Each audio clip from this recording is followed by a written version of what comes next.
20 জানুয়ারি মার্কিন president Donald Trump শপথ গ্রহণের পর 29 জানুয়ারি নির্বাহী আদেশ দেন, যে আদেশে যুক্তরাষ্ট্রে অবৈধভাবে অবস্থানকারীদের নিজ দেশে ফেরত পাঠানোর কাজ শুরু হয়। এতে অন্যান্য দেশের মতো বাংলাদেশি অভিবাসীদের মধ্যে উৎকণ্ঠা তৈরি হয়েছে।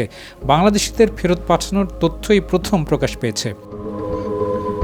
ট্রাম্পের নতুন অভিবাসন নীতির অধীনে 20 এপ্রিল রোববার পর্যন্ত 31 বাংলাদেশি নাগরিককে ফেরত পাঠিয়েছে যুক্তরাষ্ট্র। পুলিশের বিশেষ শাখা এসবি এবং বিমানবন্দরের ইমিগ্রেশন থেকে এ তথ্য নিশ্চিত করা গেছে।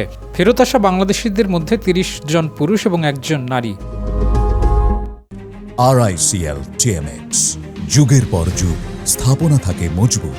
অভিবাসন সংক্রান্ত মামলায় হেরে যাওয়ার পরও যুক্তরাষ্ট্রে অবস্থান করছিলেন এবং বিভিন্ন মামলায় সাজা হয়েছে এমন ব্যক্তিদেরই ফেরত পাঠানো হচ্ছে।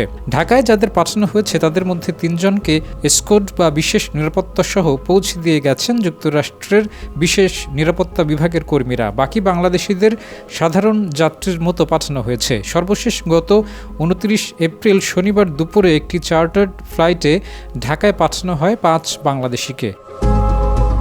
বাংলাদেশের অনুরোধ এবং বিভিন্ন দেশের নাগরিকদের হাতকড়া পরিয়ে ফেরত পাঠানোর ঘটনার বড় ধরনের সমালোচনার কারণে বাংলাদেশি কাউকে হাতকড়া পরানো হয়নি বলে জানিয়েছেন পুলিশের বিশেষ শাখার একজন উচ্চপদস্থ কর্মকর্তা। অনেক দেশের নাগরিকদের ফেরত পাঠাতে সামরিক বিমান ব্যবহার করা হয়েছে। বাংলাদেশিদের সাধারণ এবং চার্টার্ড বিমানে ফেরত পাঠানো হয়। ট্রাম্প প্রশাসন সেদেশে অবৈধ অভিবাসী এবং ফিলিস্তিনের গাজায় ইসরায়েলের নির্বিচার হত্যাযজ্ঞের প্রতিবাদকারী বিদেশি শিক্ষার্থীদের পর্যায়ক্রমে নিজ দেশে ফেরত পাঠাচ্ছে। বিভিন্ন দেশ, বিশেষ করে ভারতীয় নাগরিকদের হাতকড়া পরিয়ে সামরিক বিমানে পাঠানোর ঘটনা গণমাধ্যমে এলে সমালোচনা শুরু হয়।